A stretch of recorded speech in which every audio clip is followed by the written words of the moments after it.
So I've spent the last several days working on slime, and I think we've come up with probably a good formulation to dissolve slime. And excuse me, I'm going to talk just a minute about things you already know about, probably as much or better than I do. But when we're looking at slime, if we're lucky enough to get there within a reasonable period of time after it was put in the carpet, and the slime is still somewhat malleable, we can usually take it out with just good hot water and an aggressive cleaning. And if that doesn't work, then we can take the next step where we actually apply a chemical to it that's going to dissolve it quite a bit faster than water would.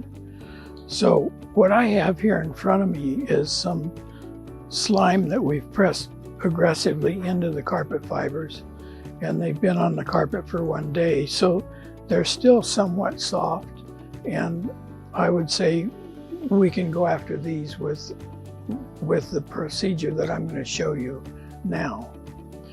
If these slime deposits had been in the carpet for an extended period of time, and when you come to them, they're like a piece of plastic, then we're probably going to need to take a little more aggressive approach, and we'll talk about that a little later. But let's look at the easy slime deposits to remove first. Okay, so we're going to begin addressing this slime deposit first by perforating the deposit, because we want our chemical to go all the way through the deposit and get as much area exposed to the chemical as possible. Then we'll saturate it.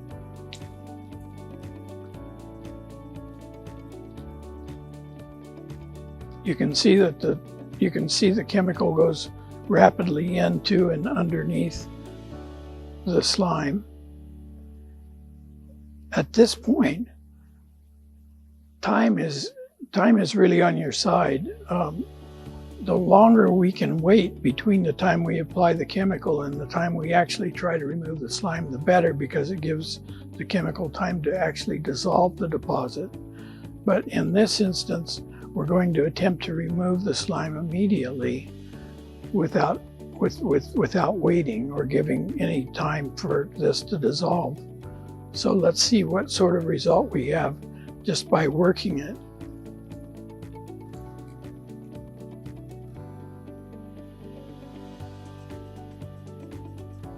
You notice that this serrated edge on the carpet shark is almost perfect for the job we have at hand here.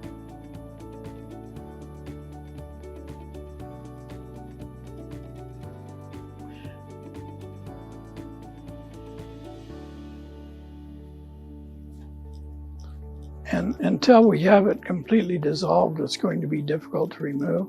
So I work it until I see that we have all the slime dissolved.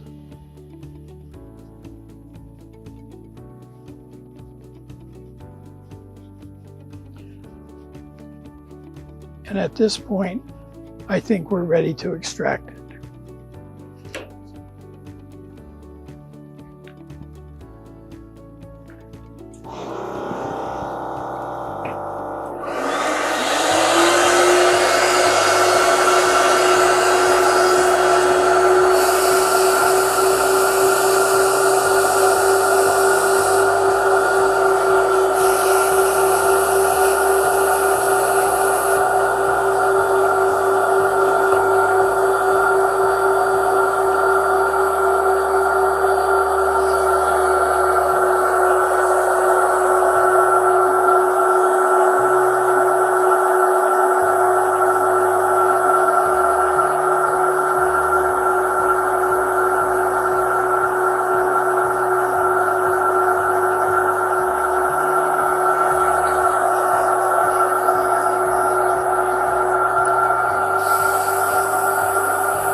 So you can see on a recent deposit, they're pretty easy to remove. Now, when they've turned to their brittle state or to a very hard polymer, then we're going to have to work on them a little longer. And we'll talk about that now.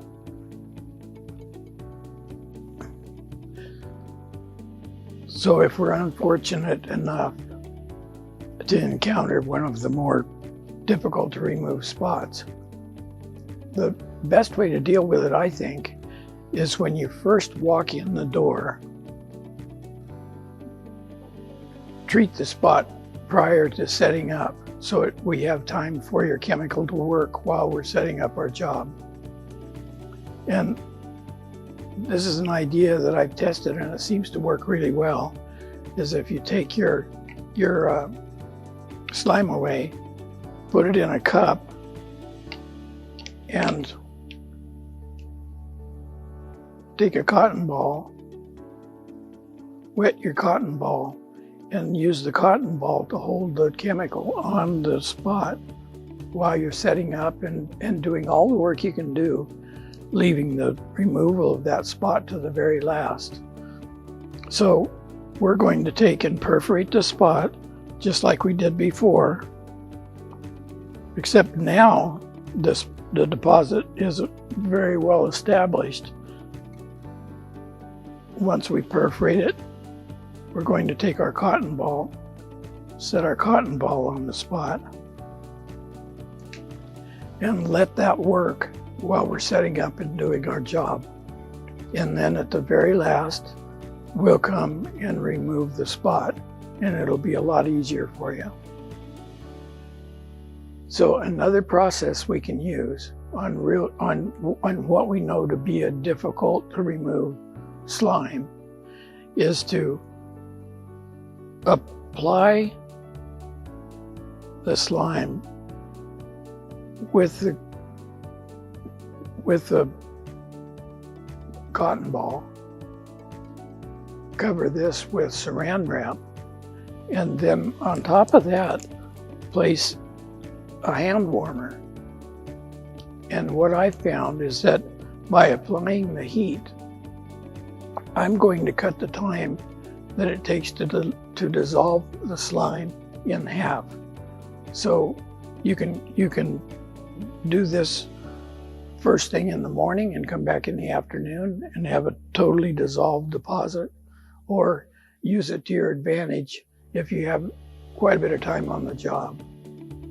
The other thing that you might think about is if you take a small terry towel, wet the terry towel and heat it in the microwave, lay that over your slime while you were doing your setup. Anything you can do to increase the heat or extend the time is going to work for you in getting the slime out. Thank you very much.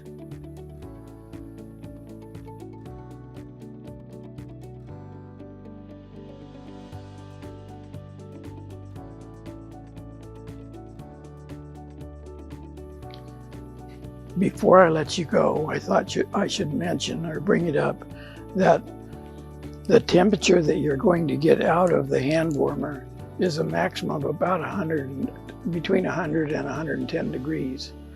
And we're a little cautious about recommending high temperature out of your machine because we don't want to set the color from the slime in the die sites. Just a thought when you're working on it. Hopefully that'll be helpful. You guys call us anytime you need some help. We'll be happy to give you what we've learned. Thank you.